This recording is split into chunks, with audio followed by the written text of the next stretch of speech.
안녕하십니까. 앞으로 여러분들과 수출입 통관 실무에 대한 학습을 하게 될 관세사 김성표입니다. 만나서 반갑습니다. 저희가 앞으로 학습하게 될 이 수출입 통관 실무 과목은 관세법에 대한 내용입니다. 저희 수출입 통관이라는 부분을 왜 원산지 관리사로서 학습을 해야 되는가라는 부분들을 좀 의구심을 가지고 계신 분들도 있을 것 같아요. 원산지 관리사라는 원산지 관리사의 역할은 단순히 원산지 증명서를 발급하거나 수취해서 확인하는 역할에서만 끝나는 것이 아닙니다.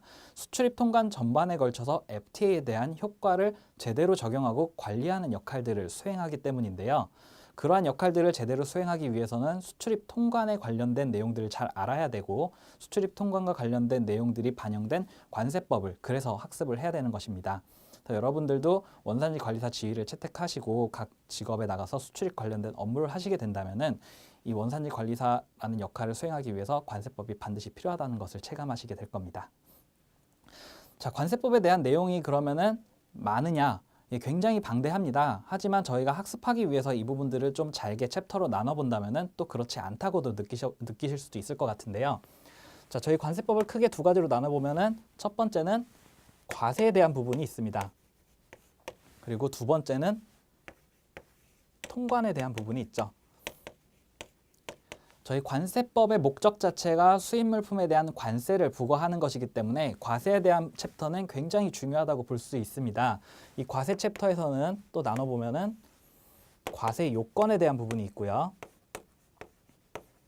그리고 이 과세 요건이 성립되게 되면은 관세 등을 납부하게 되는데 그래서 관세들을 부과하고 징수하는 내용들이 반영이 되어 있습니다.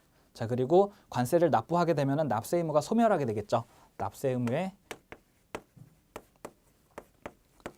소멸. 그리고 저희가 잘못된 경우에는 환급을 또 받을 수 있어요. 자, 관세의 환급 부분들까지도 다루고 있습니다. 자, 그리고 통관 부분에 가서는 운송, 보관. 특히 저희 보관 같은 경우에는 내륙지에서 내국 물품을 보관하는 게 아니고 수입 물품을 보관하는 거죠. 그래서 보세 관리라고도 표현합니다. 그리고 실질적으로 제일 중요한 수출입 신고 부분이 있죠. 네, 이렇게 나눠보면은 또 그렇게 많지 않아 보이시죠? 네, 실제로 저 안에 내용들은 또 많이 있지만 이렇게 내가 학습할 부분들이 어느 부분인가라는 것을 큰 목차로 잡아놓는다면은 처음부터 그렇게 큰 부담을 느끼지는 않을 수도 있을 것 같습니다. 자, 이 내용들이 그러면은 어디가 중요하느냐? 그 중요도를 좀 먼저 체크를 해드릴게요. 각 챕터에서 중요한 부분들. 예.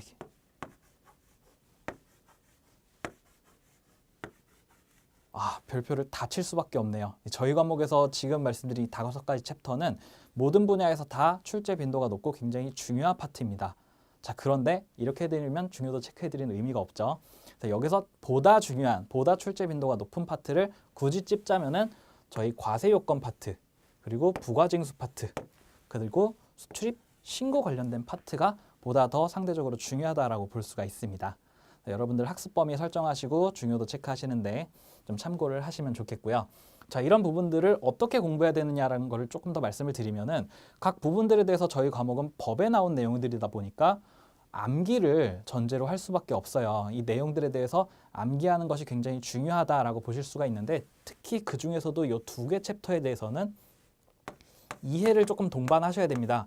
자, 그 이유가 사례형 문제들이 나오기 때문인데요.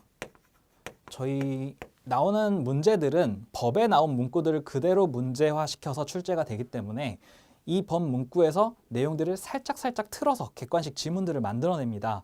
따라서 저희가 학습할 때 굉장히 주안점을 둬야 되는 부분들은 그 법 용어를 그대로 암기하시는 부분, 그리고 그거를 사례형으로 만들었을 때 이게 왜 이런 사례가 나왔는지, 이 사례에서 묻는 부분들이 무엇인지라는 부분들을 이 2개 챕터에서는 이해까지도 하셔야 그 문제를 보다 쉽게 접근을 하실 수가 있는 겁니다. 문제를 조금 하나 예를 들어 볼게요. 저희가 이제 본 과목 할 때 학습을 하겠지만 다음과 같이 문제가 출제가 될 수 있습니다. 지금 부가징수 부분 굉장히 중요하다고 말씀드렸는데 자, 여기서 관세를 그럼 언제까지 납부를 해야 되느냐라는 부분에 있어서 저희 법에서는 납세 의무자는 납세 신고 수리일로부터 15일 이내에 관세를 납부해야 된다라고 법에서 규정하고 있어요. 자, 그러면 문제는 어떻게 나오느냐?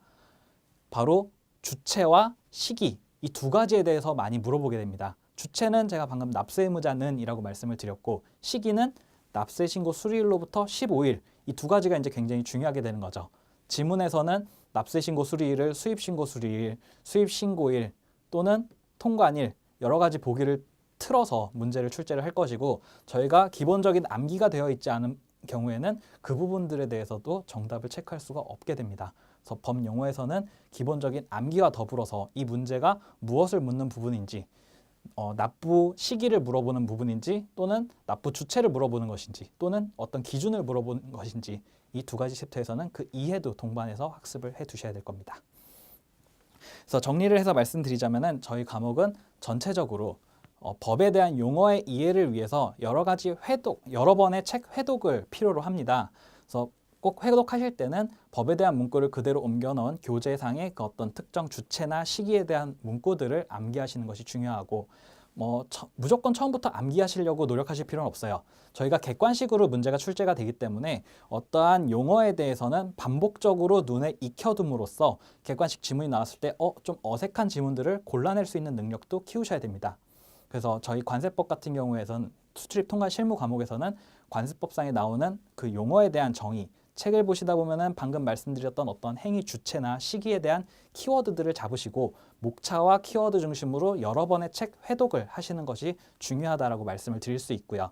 자, 그리고 여러 번의 회독을 통해서 그 용어들을 눈에 익혀 놓으셨다면은 그 회독한 내용들을 토대로 그 키워드들을 암기해 나가시는 것이 순서라고 볼 수가 있겠습니다.